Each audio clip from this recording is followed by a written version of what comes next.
Now, why can we do that if it took Tesla 3 or 4 years to do that? Yeah. Because we don't make the car. So Magna already makes Mercedes, BMWs, other vehicles, Toyotas, by the way, and they do this for a living. And they gave us the plan saying we can ramp up this quick. They do it for the other clients and they'll do it for us.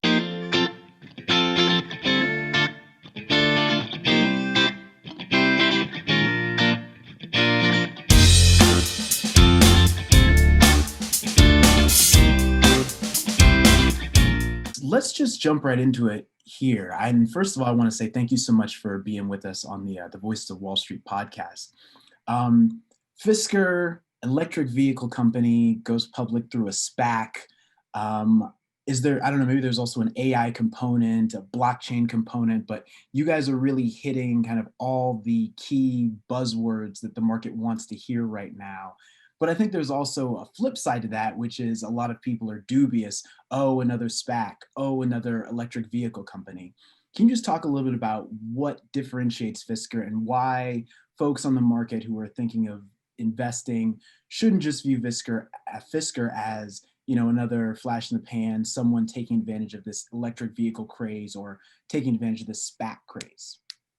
Yeah, I mean, when we came out to the market with our deal, so to speak, we really were talking about something quite different than any other EV startup. And the difference here was that we wanted to revolutionize the automotive business model as we know it.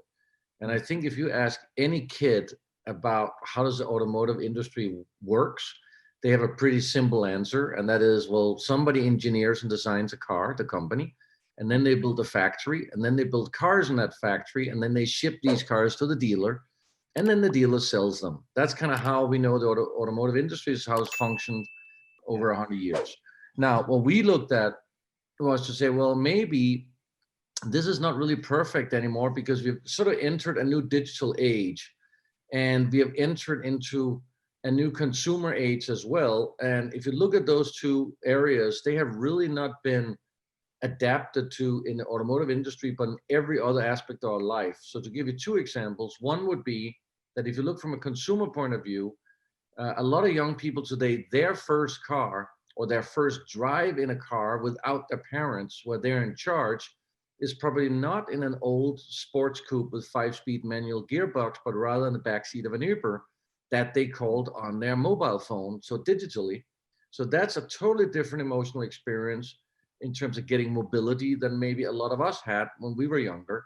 Secondly, I think we have a generation of customers which maybe don't want to commit to going out and financing $50,000 of committing to, you know, a 3 or 4 year lease. So we have kind of invented a lease model which is flexible. You can give back the car anytime after a month, 3 months, 6 months, 9 months without penalties. And then finally, when we look at the business model itself, on terms of how to get a car to the market, we have disrupted that as well by having an amazing partnership with the world's third largest automotive supplier, Magna, out of Canada, where we're looking at more of a business model like Apple Foxconn, where they will build our vehicle just like Foxconn built the phones for Apple. Right. And we are sharing components, commodity components between Magna, another OEM, and us to get volume. So there's a real difference in the entire business model versus any of the other EV startups. And I think that attracted a lot of people to Fisker, and they really understood that we were here to really create the future of a car company. Right. And you obviously are not brand new to this game. Fisker is a newly public company, but you had Fisker Automotive years ago. Can you just talk about what you learned from that experience? Because obviously that didn't go as you had planned, and now you're here bringing Fisker back to the public again. Tell me about what you've learned and why folks who looked at that and said, oh no, you know, this guy already tried this and it failed. Why should we trust him again? What do you say to folks like that? Well, first of all, timing is everything. I mean, we were out with our Fisker Karma 1.5 year before Tesla launched the Model S. Right. So we were very early out in 2011. There wasn't a big EV market. There was a lot of people who still didn't believe the EV market was ready. And then secondly, we had not a fully developed battery technology, meaning we didn't have, like today we have 5 large battery companies globally, that have durability tested batteries for many, many years. At that time, it was a lot more risky. And there was only 3 battery companies. There was Panasonic that really were tied in with Tesla. There was LG Chem, which were tied in with General Motors. And then we had a small American battery company called A123. Now, unfortunately, they went bankrupt, and as we had launched our cars, so we couldn't continue. I think the lessons learned to today is we don't want to take that type of technology risk. Batteries today are completely developed, durability tested, and we know can be high quality. So we don't need to go out and take any risk on that battery front. So that's definitely one lesson learned. The other is, if we can raise all the money in one go, there's a lot less risk for investors, meaning for the first vehicle we put to market. So we went out and raised $1 billion, which is more than we need to bring the Fisker Ocean to market. And then third, it's clear that if you look at any sort of market segment you're in, and you want to compete, you have to find the real competitive edge. And that's why we really looked at the business model. How can we come out with electric vehicles which are higher value for money than any of our competitors? And that's how we have set up the business model. So there was a lot of lessons learned, absolutely. Yeah, but for investors, you talk about being different from that Tesla model. I think 4 or 5 years ago, folks would have wanted that. They would have said, oh, yeah, we don't trust this Tesla model. We want something different. I think with Tesla's stock price up 28,000% year to date, and that's obviously a bit of hyperbole there, but I mean, Tesla has really paid off for investors, and they've done exactly the opposite of that. They're building everything kind of in-house. They're expanding to China. It's an all-in-one. So why should investors look at that successful Tesla business model and say, oh no, I want something different than that? Well, I think if you think about Tesla, they took 10 years at least to accomplish where they are today. And I would say probably even more, because they truly were founded in 2003.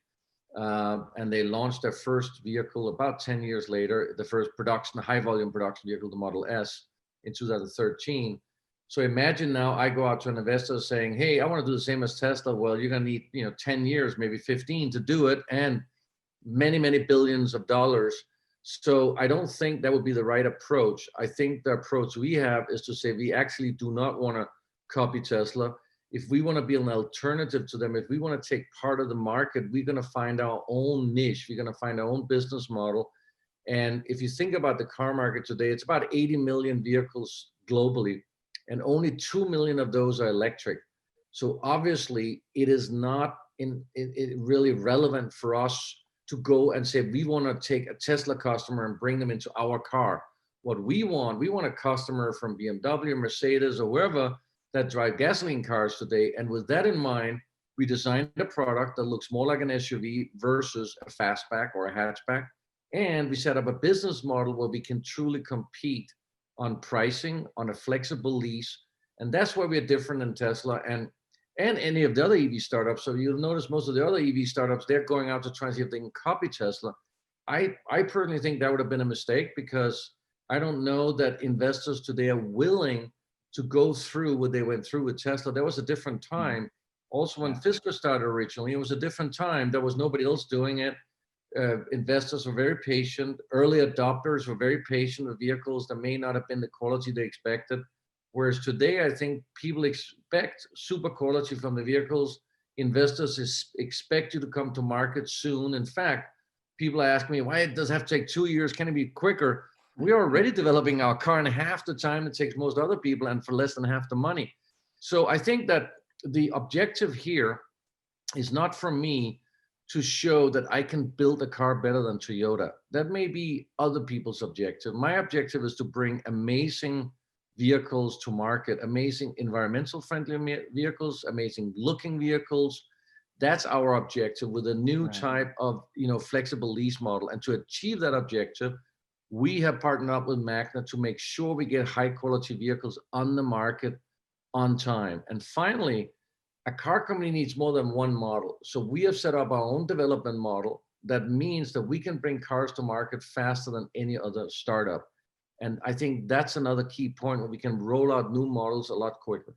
Yeah, and that actually brings me perfectly to the next question I was going to ask you, because is, as part of your business plan, I think it's an expectation that you'll be making $13 billion by 2025, up from, ostensibly $0 right now.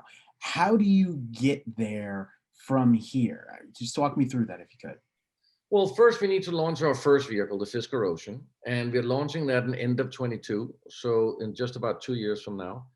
And that immediately will be ramped up in 23 to 50,000 vehicles. Now, why can we do that if it took Tesla 3 or 4 years to do that? Yeah. Because we don't make the car. So Magna already makes Mercedes, BMWs, other vehicles, Toyotas, by the way, and they do this for a living. And they gave us the plan saying we can ramp up this quick. They do it for the other clients, and they'll do it for us. They're one of the first factories to actually make a ground-up electric car. They make the Jaguar I-Pace electric vehicle as well. So they already know how to do this, and they're in charge of delivering these vehicles. They're in charge of the quality. So that's very different than if I was sitting here on your show and saying, hey, Dion, I'm going out to the desert and I'm going to build a factory. I'm going to ramp up 3 times as fast as Tesla. I would also be a little wondering if this really was going to happen.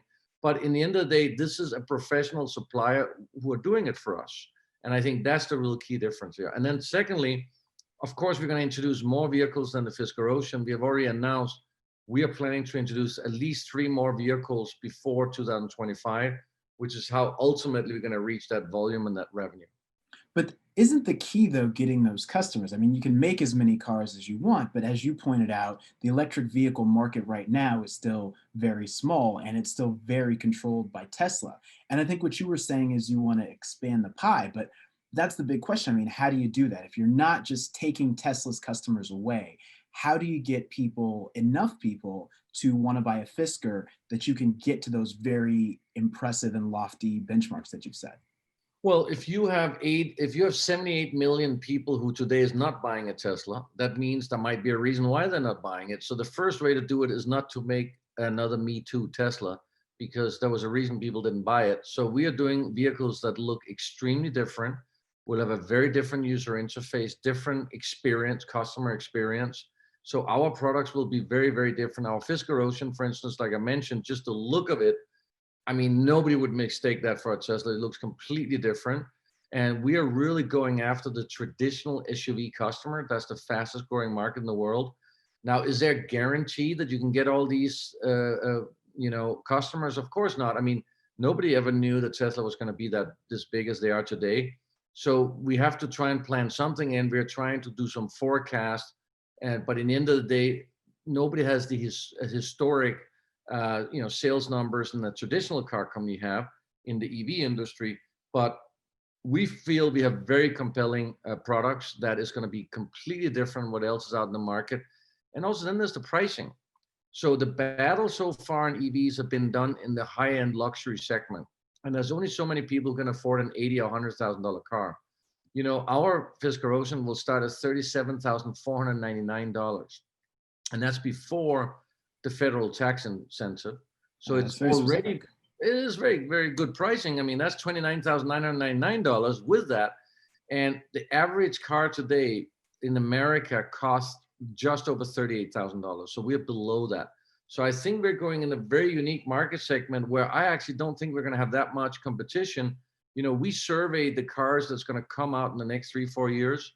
I mean, you look at GM's Hummer, 120,000 or something, and it will come down to 80,000. I mean, that's not even a competitor, even though it's from GM.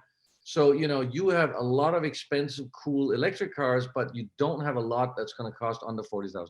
Right. But wasn't this exactly the Tesla value proposition? I don't even know how many years ago that this Model 3 was going to come out. It was going to be $30,000. It was going to be available to everyone. I mean, is the response to that just that you're having your cars built by the outside company and therefore you can hit the metrics? Because, Elon Musk is boy, man, genius, superhero to millions. And he still, I think, hasn't quite gotten this value proposition down. So how does Fisker succeed in this in the course of a year or two, where Tesla, over the course of, as you said, since I think 2003, has not been able to make this happen? So there is a couple of fundamentals that drives sort of the pricing of a car. is the bill of materials, which is all the components combined. What is the cost of that? So that represents probably about, I would say, 80, 85% of the cost of the car. To actually assemble the cost is a very little part of the cost. So those are the two important parts. Now, what drives the build of materials especially is the volume. And if you look today, Tesla might be the only car company on the planet that makes over 100,000 electric vehicles of one single model. Nobody else does. But they still don't make, millions. That's clear. Now, so that's number one. Number two, what determines the cost of manufacturing a car is not just that you own the factory, it's actually how many hours does it take to manufacture that car. That's what determines the cost. Now, I would tell you, and I believe that Magna has been in this business for decades. They have manufactured over 3 million vehicles, and they know how to manufacture vehicles really efficiently. And I believe that Magna will be manufacturing our car extremely efficiently for low cost, low hours per car. That's number one. When it comes to the build of materials, to get volume, our business model was from the get-go that we believe in platform sharing, component sharing, where we see it as commodities. So we're not going to share a headlamp that you can see. We're not going to share a screen. We're not going to share a body panel, because those are all things you see. But we're going to share, stamped aluminum parts that are part of the lower platform of this vehicle.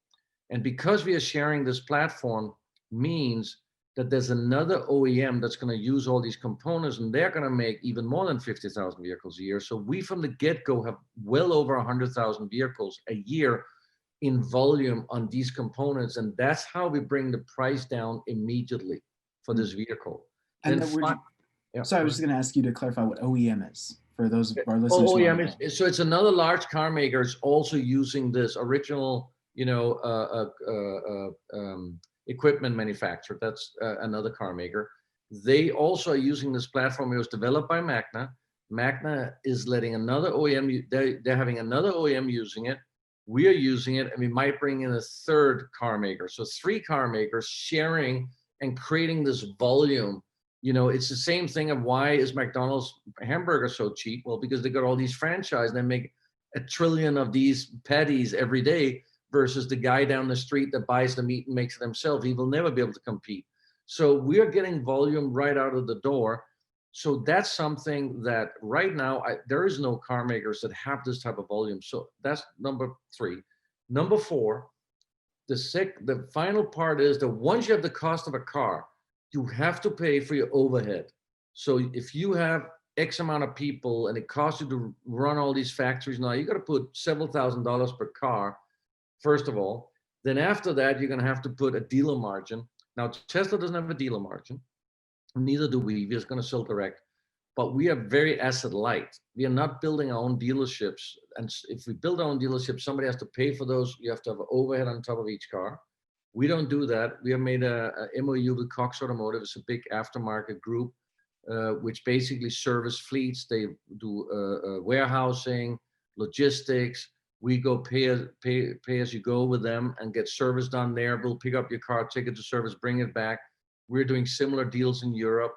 So our company is kind of like a digital car company. We're extremely light, and we take so much cost out of this entire value chain that we believe we can come out with a car that's maybe at a better value than anything else that is in the market. Oh, maybe. Only maybe? Well, look, we don't know who's coming out with what in the future, but what we are seeing right now, like I mentioned, what we can see out in the market, I don't see any other cars that at least are as attractive as ours when it comes to pricing, the offering itself for $37,500. And, we're still, we didn't only talk about this pricing a couple of months ago when we talked to investors. We are confirming that that's the pricing we're going to do. And where we're also very different is if you take a traditional startup making a car from ground up, they truly don't really have an idea about what this car is going to cost. In our case, we are working on a platform which had already been developed during the last several years. So all the components in this platform, they're known. We know what they cost. They've been durability tested. Of course, we need our own components like our own screen, our own body panels, but those are also known costs. So we have a much better idea about the total cost of our vehicle than Gotcha. you would have if you do everything from ground up. Yeah. And let's go and ask you, you all went public before we had the election here in the US. President-elect Biden has put forth a pretty robust green energy plan and platform that includes things that would definitely be beneficial for Fisker. In terms of not just the electric vehicle tax credit, but also power stations, things like that. Given that you all came forward before you knew this, did you have a Biden forecast and a Trump forecast? And what's the difference in terms of where Fisker goes over the next 5 years, or next 4 years, I guess I should say, under President-elect Biden than where it would have under a second term in President Trump?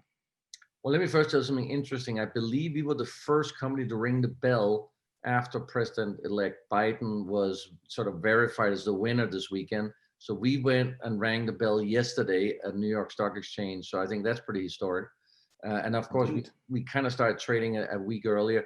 But no, look, one thing that was very important for me was to have fundamentally a business plan and a business model that could really live by itself, regardless of who is running the country.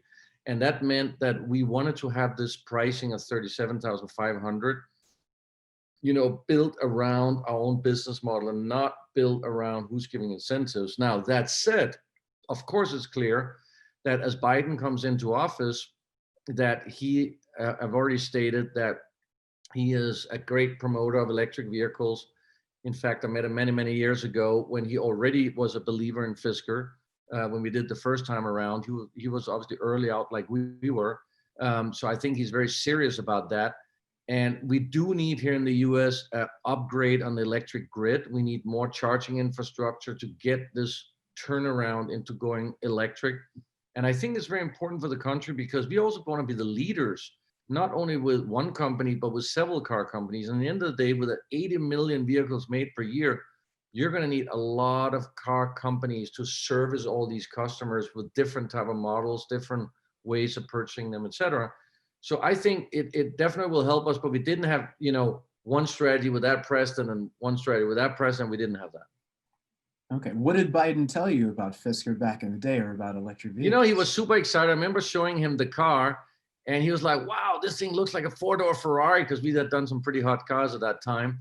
And and he said, if you can make this thing work, you can sell a bunch of them.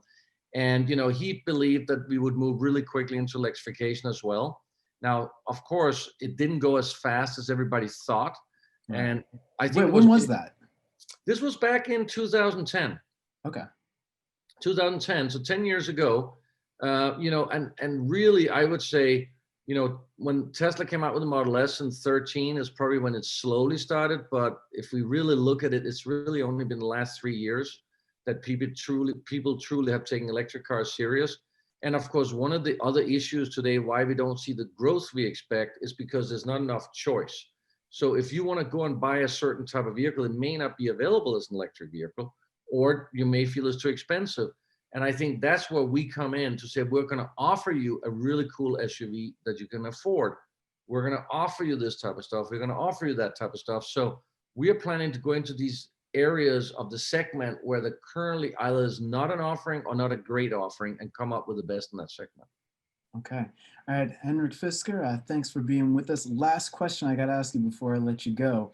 We had some technical difficulties on trying to get this interview going before. And I got to ask, for folks who are like, wait a second, he's leading this brand new electric vehicle company, the future of transportation, but he's having issues getting on the Zencaster call. What do you say? Because I got to tell people about that, and they're going to have questions. Why should they still trust you, even though you had technical difficulties getting this podcast? But, it's not much different from the potholes, right? I mean, we are talking about a super connected future with autonomous vehicles, and we can't even fix our potholes. Unfortunately, I think reality is that, I'm not an IT guy. And I would tell you, before COVID, I'd never even bought a pair of shoes online, but my running shoes were just out and I had to. And I'm like, yeah, of course I can do that. And it's easy. So I think there's a first for everything, and getting into, doing Zoom calls and whatever else we're doing, is a new learning phase. And it's a pretty good example what you just mentioned here about the learning phase we need to have with electric cars, where, oh, now I have to plug it in somewhere. I got to find a different way of charging my car or whatever it might be, just as using a touch screen instead of the buttons. So we're going through a learning phase in whatever part of the society we are, but fundamentally, we are going digital. I mean, whether we like it or not, there was no way I was going to get on a plane and meet you as much as we would like to, because we were forced to do it this way. So we learn, and then we have to figure out how do we improve it. That's the key here. Gotcha. All right. Well, Henrik Fisker, thank you so very much for being on the show with us today. Great to see you. Take care.